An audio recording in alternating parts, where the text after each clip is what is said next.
Sungguh tidak diduga, rudal diluncurkan, rumah John Statham hancur lebur. Apakah John Statham akan selamat? Film baru dimulai. Awal mula film kita diperlihatkan bintang film yang tidak asing lagi, kita panggil saja Joko. Sebagaimana setelah Joko pensiun dari tentara militer, kini dia menjadi seorang kurir bagi para mafia. Untuk pekerjaan Joko kali ini, dia harus mengantarkan perampok berjumlah 3 orang. Namun pada saat tiba di tempat, penumpang tersebut berjumlah 4 orang. Hampir menjadi perdebatan, Joko pegang prinsip perjanjian. Joko tidak mau kalau tidak sepakat dari awal. Akhirnya terjadi adu mulut di dalam mobil, sedangkan polisi sudah kepung mobil Joko. Mau tidak mau, salah satu perampok didor dan dikeluarkan di dalam mobil. Akhirnya Joko tancap gas dan kejar-kejaran dengan polisi.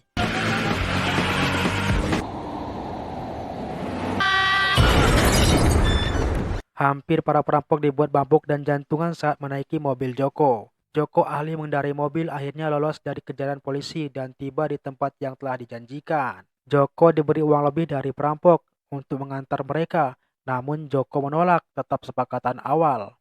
Akhirnya Joko kembalikan uang lebih tersebut. Joko bergegas pulang ke rumah. Pada saat Joko tiba di rumah, datang polisi menghampirinya dan bertanya kepada Joko. Mobil yang dia miliki sama persis dengan mobil perampok namun beda plat nomor. Dengan cerdik Joko mengalihkan polisi tersebut agar mobilnya tidak dicurigai sebagai kurir perampok. Kenapa polisi datang ke rumah Joko? Karena perampok tadi telah ditangkap. Mungkin kalau Joko yang di rivernya, gak bakalan ketangkap tuh. Joko ditelepon untuk mengantarkan paket oleh mafia, langsung menuju ke lokasi. Di ruangan klub malam, Joko menanyakan paket yang akan dia kirim, berat berapa dan mau diantar ke mana. Setelah sepakat setuju dan Joko dia kasih uang jalan, perjalanan dimulai. Paket tersebut dimasukkan ke dalam bagasi mobil belakang. Joko tancap gas. Melewati jalan hutan dan tanjakan saat di perjalanan, ban mobil bocor, sepertinya harus diganti. Selesai ganti ban mobil yang bocor, Joko langsung tancap gas untuk lanjut perjalanan. Sekian lama perjalanan, Joko berhenti di minimarket untuk istirahat dan minum. Serasa Joko merasa kasihan dengan orang yang dia bawa di dalam bagasi, Joko membawa minuman untuk nanti dia berikan. Setengah perjalanan, Joko berhenti dan membuka bagasi mobil dan membuka tas tersebut. Ternyata berisi seorang perempuan. Joko memberinya minum. Setelah memberinya minum, Joko langsung melanjutkan perjalanan. Di dalam perjalanan, perempuan tersebut memberontak. Tidak tahan dan merasa kasihan, Joko akhirnya berhenti dan membuka bagasi.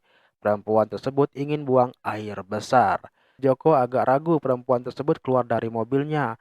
Namun jika perempuan tersebut buang air besar malah bikin repot di dalam mobilnya. Akhirnya Joko izinkan perempuan tersebut buang air. Dengan lehernya dikaitkan dengan tali. Perempuan tersebut hanya memiliki waktu yang sangat sedikit. Setelah perempuan tersebut berlari, Joko ternyata ditipu. Perempuan tersebut telah kabur. Waduh, waduh.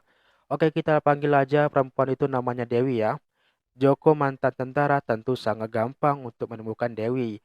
Sedangkan Dewi terguling di hutan dan terkejut di depan sudah ada Joko. Mau tidak mau Dewi akhirnya dipinggul Joko untuk dimasukkan ke dalam mobil. Sangat terkejutnya lagi saat berada dekat mobil, ada 2 polisi yang sedang menunggu. Tidak mau ambil resiko, Joko dengan mudah sikat 2 polisi tersebut. Joko memberi peringatan kepada Dewi, bila dia berani kabur, nasibnya seperti polisi ini. Waduh. Akhirnya untuk paket perempuan tersebut tiba di tempat pengiriman. Joko minta maaf, telat sebentar ada kendala di jalan. Setelah paket diberikan, Joko ditawarkan untuk antar paket lagi. Akhirnya Joko bergegas antar paket tersebut. Untung saja Joko berhenti sebentar di minimarket. Sangat dikejutkan saat Joko ingin kembali ke mobil, mobilnya meledak. Hancur berkeping-keping. Joko sadar ternyata dia bawa adalah bom. Merasa dipermainkan mafia, Joko mendatangi rumah mafia tersebut dengan membrutal. Semua mafia disikat Joko dan babak belur. Joko kabur menggunakan mobil hitam yang ada di garasi. Terkejut ternyata ada Dewi di dalam mobil tersebut. Tidak ingin ditimpa sial, akhirnya Dewi Joko turunkan di tengah jalan. Setelah melihat ke belakang, Joko tidak tega dan masukkan kembali Dewi ke dalam mobil. Dewi akhirnya dibawa Joko ke rumahnya. Di rumah Joko, Dewi hanya sebagai tamu. Saat pagi hari, Joko kedatangan tamu polisi yang membawa plat nomor mobilnya. Polisi tersebut bertanya apa yang terjadi. Joko menjawab, mobil saya dicuri dan saya tidak tahu. Polisi tersebut agak curiga, namun Dewi meyakinkan polisi dia yang mengantarkan Joko pulang. Akhirnya polisi tersebut percaya apa yang dia katakan Joko.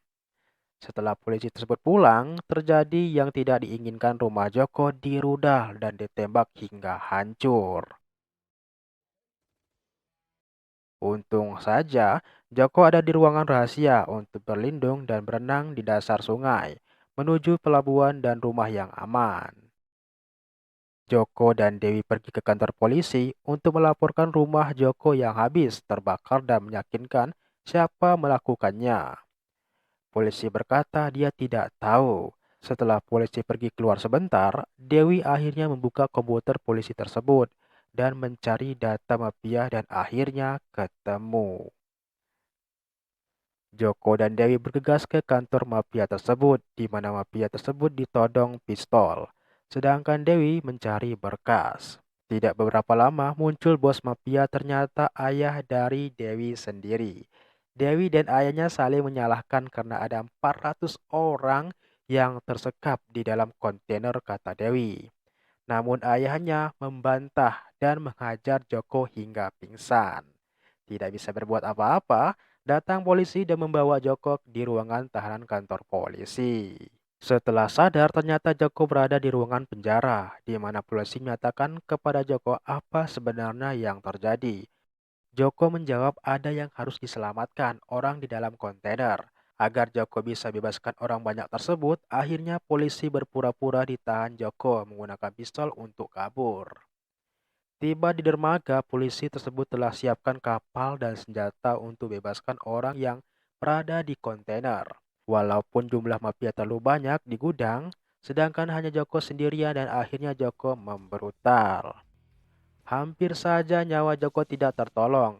Akhirnya Joko berenang ke dalam air dan pergi ke tepi mencari mobil untuk mengejar kontainer tersebut. Saat Joko mengejar dengan mobil, sialnya mobil tersebut macet dan keluar asap. Tidak habis pikir, Joko melihat pesawat yang akan menyandar. Joko pun mengejar pesawat tersebut. Pesawat berhasil dia temukan dengan ancaman Joko. Akhirnya pesawat mencari rombongan mafia dan kontainer menemukan mereka di dalam tol. Tidak ambil kesempatan, Joko terjun payung dari pesawat menuju kontainer. Terjadilah pergelutan. Joko berhasil ambil alih kontainer tersebut. Belum cukup sampai di situ, ada mafia yang lain berada di kontainer. Terjadilah pergelutan. Naasnya, Joko terpental ke depan. Namun, dia berada di bawah kontainer. Dengan sekuat tenaga, mafia tersebut tumbang. Joko berhasil ambil alih kontainer dan memutar balik arah berhenti di pinggir pantai. Sialnya, Joko malah ditodong pistol oleh bos mafia atau ayah Dewi. Joko tidak berkata-kata turun dari kontainer dan menuju ke tepi jurang. Bos mafia menodongkan pistol. Terdengar letusan pistol pertama, terdengar letusan kedua, akhirnya bos mafia tewas ditembak oleh anaknya sendiri. Semua orang di dalam kontainer akhirnya bebas dan polisi pun tiba di lokasi. Tamat. Oke guys, terima kasih telah menonton video ini ya. Semoga aja kita bisa membuat video lagi ya tentang John Statham ini ya, Mamang ganteng yang satu ini. Tentunya sangat kece banget ya. Ini untuk Mamang Statham yang satu ini agak unyu-unyu ya karena ini tahun 2022 teman-teman ya. Oke, terima kasih. See you, bye-bye.